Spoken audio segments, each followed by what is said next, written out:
Bang, gimana kabarnya? Bagaimana peta politik lagi ini? Eh, Seru-seru. Politik tadi sudah dibahas sama Sis. Hmm.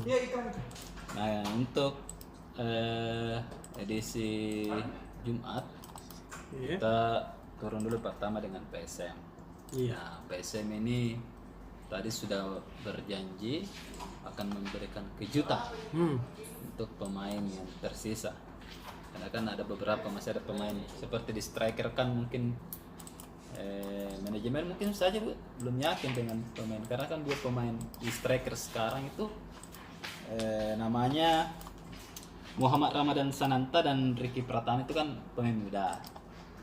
Nah, jadi PSM nampaknya akan mencari satu striker lagi atau mungkin ada beberapa striker sebelum dimulai liga masuk dalam radarnya, tapi ada satu striker yang akan memberikan kejutan.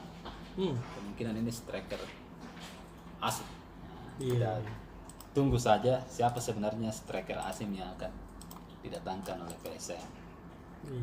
Penting baru yang jelas baru tahu data pertama main di Indonesia. Nah, baru pertama main Indonesia itu salah satu clue-nya tadi. Iya. Pertama main Indonesia, sementara ke Indonesia dan kayaknya akan bergabung pekan depan Bang ya sama dengan Pluit. Iya. Kemudian PSM ini akhir pekan ini hari Sabtu akan melakukan trial dengan Persib Maros. Jadi akan melakukan pertandingan uji coba sebelum masuk ke Liga 1 maupun Piala FC. Tapi uji coba ini Tavares sudah menyampaikan bahwa uji coba ini untuk melihat perkembangan kekompakan tim, kemudian kekuatan sudah sampai mana saja.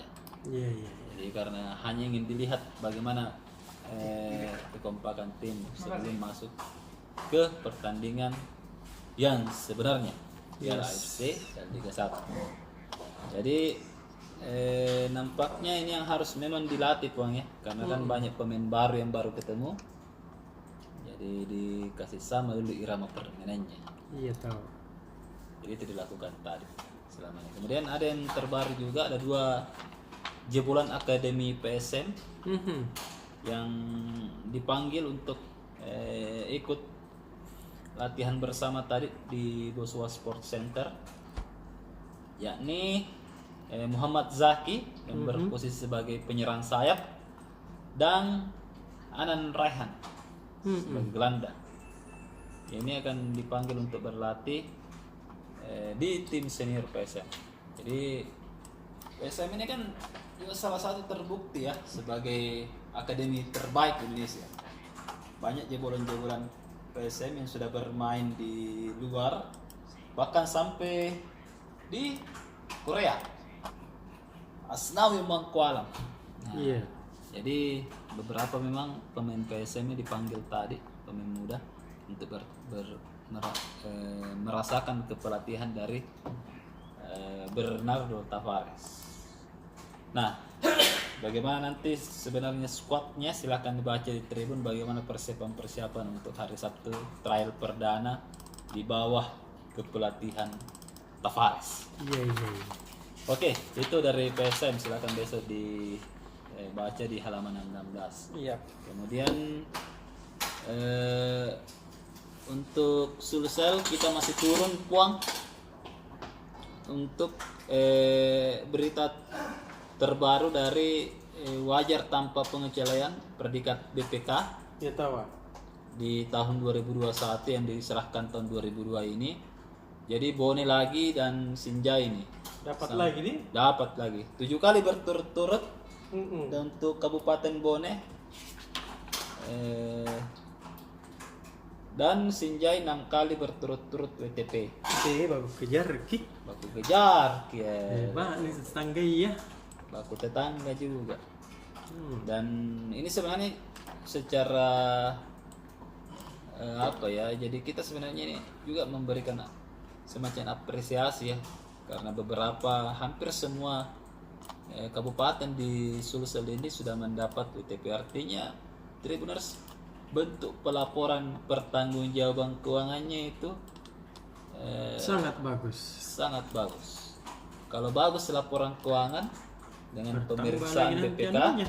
artinya itu bisa tanda-tanda tidak korupsi. Iya tahu.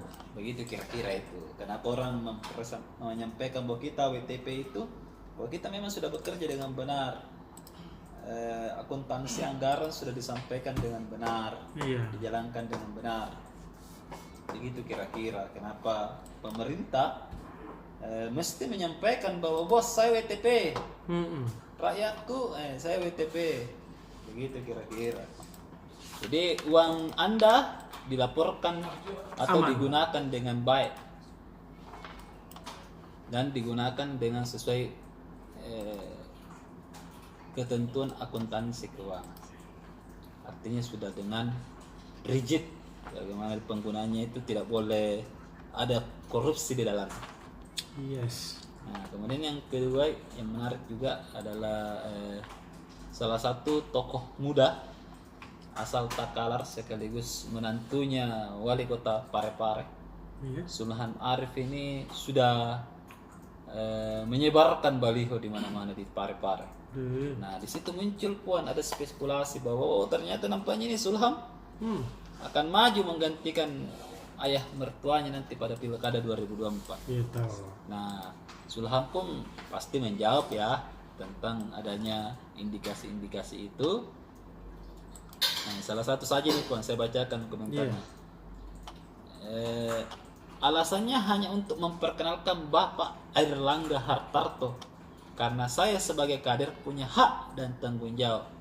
Kalau kewajiban sudah selesai baru kita bicara hak. Kewajibannya. Iya tahu. Anak muda, Politik. iya. Nah jawaban. Nah. Nah, ada lagi lanjutannya Pak. Menarik ini. Kenapa kita angkat? Karena menarik kata-katanya. Iya tahu. Sehingga saat ini ia fokus memenangkan Partai Golkar pada pemilu 2024. Kemudian Iya. intinya target pileg dan pilpres tercapai dulu, baru pilkada. Jadi dia sampaikan ini balihonya di mana-mana sama dengan calon presidennya Airlangga Hartarto. Oke, itu dari Sulsel hanya satu halaman. Kemudian satu lagi terbenar di komunitas tadi ada beberapa pencapaian-pencapaian terbaik ya yang mesti kita sampaikan. Yang pertama ini dari informasi Pekan Olahraga Provinsi yang akan disampaikan, yang akan dilangsungkan di Sinjai akhir tahun ini. Jadi tadi sudah dikucurkan anggaran 8 miliar untuk memperbaiki